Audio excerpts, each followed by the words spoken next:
did God create hell?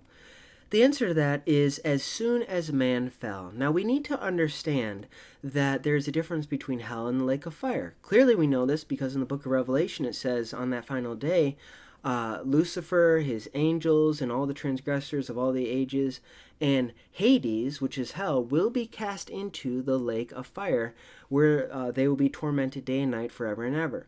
So obviously there is a resting abode right now in in hell. There is a hell, and there is also a heaven for those who are dead and passed away. Now, obviously, as soon as man fell in the garden, they gave in a temptation, ate from the tree of the knowledge of good and evil. Adam and Eve, they fell, and when they bought into the temptation, they then obviously sinned, and then sin entered into the world. That's when God created hell. We know from Matthew 25:41 that God created everlasting fire for Lucifer and his angels, which is the ultimate torment. It is when Hades will be thrown into the lake of fire.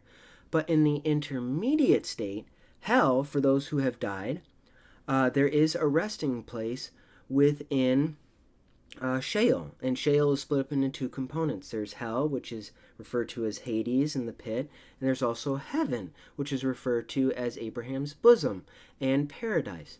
So when people die, their souls go to live on. Paul even struggled with this in the scriptures, and he said, I would rather go be with the Lord, but basically he says he knows that God has things that he wants to complete in this life.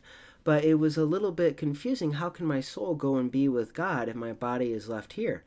And so there is our spiritual component that goes to reside in either what is known right now as hell or heaven. But we know once the final judgment happens, hell will be cast into the lake of fire, and then heaven will be remade. There will be a new heaven and a new earth. So God created hell at the moment Adam and Eve sinned and disobeyed him.